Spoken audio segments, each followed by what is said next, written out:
துலாம் ராசி அன்பர்களுக்கு சித்திரை 3-4 பாதம், சுவாதி, விசாகம் 1-2-3 பாதங்களில் பிறந்தவர்களுக்கு கவர்ச்சியாக பேசி காரியங்களை சாதிக்கும் துலாம் ராசி அன்பர்களே, துலாம் என்பது காற்று உறுப்பு மற்றும் மாறக்கூடிய தன்மையின் ராசி மற்றும் அதன் அதிபதி சுக்கிரன். இந்த ராசியில் பிறந்தவர்கள் மிகவும் படைப்பாற்றல் மிக்கவர்கள். இவர்களும் பயணம் செய்வதை அதிகம் விரும்புவார்கள். இந்த ராசிக்காரர்கள் கேளிக்கை உலகில் தனி ஆர்வம் கொண்டவர்கள். அதில் முன்னேற வேண்டும் என்ற ஆசை அவர்களுக்கு அதிகம். அவருடைய நகைச்சுவை உணர்வு நன்றாக இருக்கும். ஜூன் மாதத்தில் உங்கள் முதல் மற்றும் 7வது வீட்டில் நிழல் கிரகங்களான ராகு, கேது இருப்பதால் இந்த ஜாதகக்காரர்கள் பாதுகாப்பின்மையால் பாதிக்கப்படலாம். உங்கள் சந்திரனின் 7வது வீட்டில் குரு அமைவதால் ஜூன் மாதம் பணம் சம்பாதிப்பதற்கும் வீட்டில் தேவைப்படும் வேலைகளை செய்வதற்கும் தொழில் வாழ்க்கையில் புதிய வாய்ப்புகளை பெறுவதற்கும் சாதகமாக இருக்கும். ஆனால் 7ஆம் வீட்டில் ராகுவும் முதல் வீட்டில் கேதுவும் இருப்பதால் உங்களுக்கு வரும் வாய்ப்புகளை பயன்படுத்தி கொள்ள முடியாது. முதல் வீட்டில் கேது பலவீனமான நிலையில் இருப்பதால் ஜாதகக்காரர்களுக்கு இந்த மாதம் செரிமான பிரச்சனைகள் ஏற்படும். ஆனால் சந்திரன் குருவினால் சுபமாக செல்வதால் பெரிய பிரச்சனைகள் எதுவும் ஏற்படாது. பக்குவமாக எடுத்து சொல்லி எதிரில் இருப்பவர்களை திருப்தியடைய செய்வீர்கள். இந்த மாதம் பல வழிகளிலும் ஏற்பட்ட தொல்லைகள் குறையும். ஆனால் எந்த ஒரு வேலையிலும் எச்சரிக்கையுடன் ஈடுபடுவது நல்லது. உடல் ஆரோக்கியத்தில் கவனம் செலுத்துவது நல்லது. திடீர் இடமாற்றம் ஏற்பட்டாலும் அதன் மூலம் சாதகம் உண்டாகும். வீண் செலவுகள், கௌரவ குறைச்சல் ஏற்படும். மிகவும் கவனம் தேவை. தாய் தந்தையின் உடல்நிலையிலும் கவனம் செலுத்துவது நல்லது.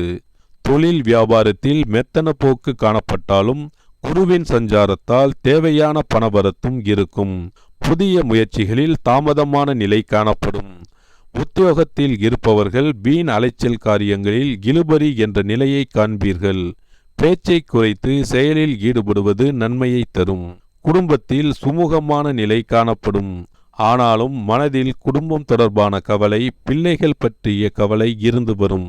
கணவன் மனைவி ஒருவரை ஒருவர் அனுசரித்து செல்வது நல்லது. பெண்களுக்கு தொல்லைகள் குறையும். வீண் செலவுகள் உண்டாகலாம். உடல் ஆரோக்கியத்தில் கவனம் செலுத்துவது நல்லது. கலைத்துறையினருக்கு உங்களுக்கு கிடைக்கும் சிறு வாய்ப்புகளை கூட வீணடிக்காமல் பயன்படுத்துவது நல்லது. உங்கள் திறமைகளை வெளிக்கொண்டு வர சிறந்த காலகட்டம் இதுவாகும். பாராட்டு, புகழ், விருது உங்களை தேடி வரும். அரசியல்வாதிகளுக்கு உங்கள் மீது தலைமை அதிகமான நம்பிக்கை கொள்ளும். உங்கள் நண்பர்களே உங்களுக்கு எதிராக செயல்படலாம். உங்களுடைய விசுவாசத்திற்கு மேலிடம் உங்களுக்கு சரியான பதவிகளை அளிப்பார்கள்.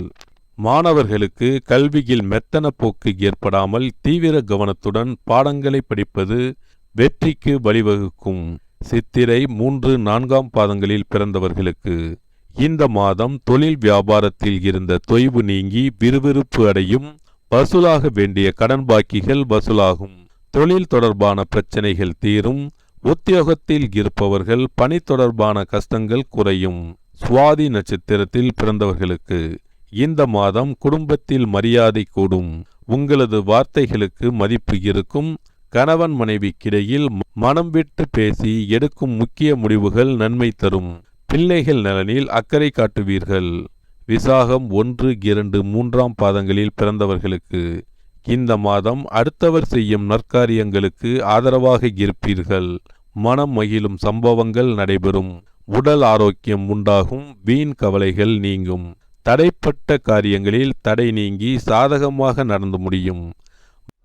ஸ்ரீ ட்ரோனா ஆஸ்ட்ரோ சேனலை சப்ஸ்கிரைப் பண்ணுங்கள்.